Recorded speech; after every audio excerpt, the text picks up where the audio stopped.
What if the most relaxing thing you could do after a crazy day was stalk a deer through the fog for 20 minutes and never fire a shot? Or track 10 animals, bringing home a trophy with each one in less than an hour?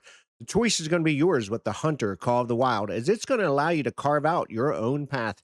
And I'm going to tell you right now, this might be ranked as one of the single best dad, mom, or even older gamer type game on Steam. And let's get into this. What is up, everybody? I am F5 Dad. I've been gaming since 1980. I get up at 4 a.m. and begin my gaming session before work or even before the family gets up. The Hunter Call of the Wild is going to be the game that's going to be worth your time this week, and let's check it out. So here's the pitch. The Hunter Call of the Wild is going to drop you into these massive open reserves, Louisiana bayous, Colorado tundra, African-style plains, dense European forests, and it's just going to let you hunt. No enemy shooting back, no countdown clock stressing you out. You pick a rifle, a reserve, and you begin playing the game. And I want to actually sit on that for a second because the reserve variety alone is worth talking about. Each one has its own ecosystem, its own weather patterns, its own signature animals. The Colorado Reserve is going to feel completely different from the Louisiana one, both visually and how you have to approach the hunt. You're not just reskinning the same forest over and over. Add in the character customization, gear loadouts, weapon skins, even how your character carries themselves. And there's more here to tinker with before you even fire a shot. Way more than I expected going in. Honestly, after a long day, that's exactly what I was looking for. This isn't a game that demands your full attention and reflexes. It's simply a game that lets your brain slow down a little bit. Let's talk about the gameplay loop because the actual hunting is a little bit deeper than I expected going in. You're not just walking up and shooting things. You're going to read tracks, check wind direction so animals don't scent you, use calls to lure them in, and basically scan the tree line with binoculars for any type of movement. Here's a real example from one of my playthroughs. I spent almost 25 minutes tracking a single elk through the Yukon Valley Reserve.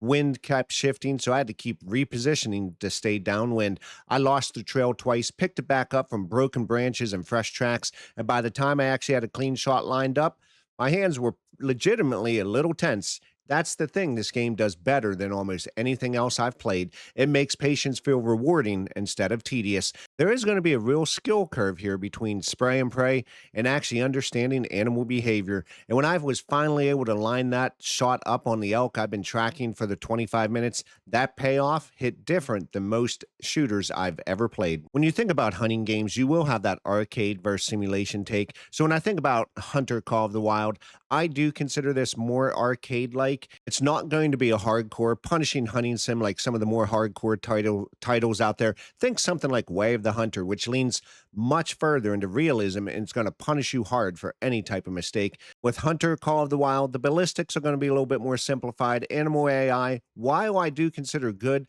isn't going to fool you the way a real animal would. This is hunting with the difficulty knob turned towards accessible, not brutal realism. That's a feature, not a bug. I really don't want to be calculating bullet drop and multiple other things before my coffee's even kicked in. I want to be able to walk into the woods, feel like a hunter, and actually relax while doing it. If you want hardcore realism, this probably isn't going to be your game. But if you want the feeling of hunting without needing a PhD in ballistic drop calculations, it is going to nail that sweet spot. It's the difference between a flight sim and Ace Combat. Both scratch an itch, but only one of them is doing it after midnight before I need to be a functional human in 4 hours.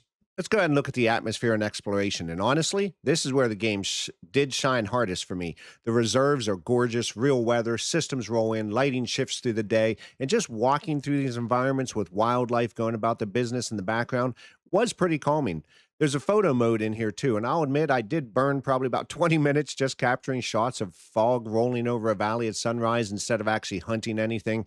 And that's not me being distracted from a game. That is the game, at least for the mood I'm usually in when I boot this up. I've had entire sessions where I didn't even fire a shot. I just walked, watched deer graze, listened to the wind move through the trees, and called it a night satisfied. That is rare for a game to pull off, and it's exactly why I think this fits the relaxed session mode so well and ties into the F5 Dad Reloaded scenario. Most games are built around tension. This one is built around the absence of it, and that's genuinely a very hard thing to design well in a video game. When you think about progression and long-term hook, there is a solid progression system here. Skill points, weapon unlocks, scent reducing gear, better calls, all of it is going to give you a reason to keep coming back. The need zones that you're going to find in the game, I did find as a nice touch as well. Placing feeders and scent stations to draw specific animals into certain areas over time. So your reserve is almost going to start to feel like it's going to be yours, shaped by your choice over dozens of hours. 20 plus hours in, I'm still unlocking new reserves and gear, and it never felt like padding for the sake of padding. The grind here does feel earned, not artificial. Every new skill point felt like it actually changed how I approached a hunt, not just a number going up on a stat sheet. Now, when you think about other hunting games, I do get asked sometimes how this compares to the other big hunting titles out there. Let's think about Way of the Hunter. It is prettier in some ways, and it is going to lean way harder into realism, but it's also a much smaller map roster and steeper learning curve. Older hunting sims tend to feel dated or clunky by comparison, in my opinion. And when you think about the Hunter Call of the Wild, the biggest advantage is just sheer content volume and polish, years of updates, huge reserve variety, and a gameplay loop that's going to respect your time instead of punishing you for not knowing obscure ballistic math. If you're new to hunting games entirely, this is going to be the game that I would point you to first. Not every game is perfect. When I think about Call of the Wild, here's going to be on my honest gripe, and I got to be straight with you on something because this is where the honest negative part is going to come in. The DLC situation on this game is frankly a straight cash grab, and I do not agree with it. Scroll the Steam store page, and you're going to see dozens, and I mean dozens of individual reserve packs, weapon packs, and cosmetic bundles. If you tried to buy the entire catalog at full price, I'm guessing you're going to be looking at well over triple what you paid for the base game itself. It is going to add up super fast, and it's going to feel predatory for a game that's otherwise this good. My honest take, look, base game and maybe one or two reserve DLCs during a sale is plenty to give you the full experience.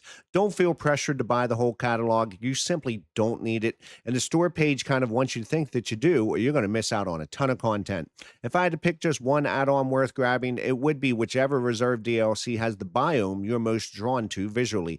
That's generally more impactful than any of the weapon packs you can buy. Another small thing I do want to point out, and as everybody knows, I'm not big on multiplayer anymore, but I am going to give a fair warning. If you are hoping for a strong multiplayer experience, it is going to be there, but it's just pretty bare bones compared to the single player depth. You can hunt with a buddy, and it's fun for a session or two, but the matchmaking pool is extremely small, and it clearly wasn't the main design focus. This is fundamentally a solo, chill out kind of game, and I think it is best enjoyed that way. So when I think about the final verdict, here's what I'm going to say after 20 plus hours. The Hunter Call of the Wild is hands down one of the best relaxed mom, dad, older gamer type games on Steam right now. It's not trying to be hardcore, it's not stressful, and it gives you that rare feeling of actually being somewhere instead of just playing a game. Skip the DLC binge, grab the base game on sale, maybe add a reserve pack down the line if you're hooked, and just go for a walk in the woods. This is the kind of game built for exactly the hours I've got before the house wakes up, coffee in hand, nowhere to be. This will be a solid recommend, and honestly, one of the more surprising favorites I've picked up all year. If you're a fellow dad, mom, or even an older gamer, squeezing in gaming whenever you can, or like me, before the world wakes up, subscribe as I do provide new, honest verdicts every Tuesday and Saturday.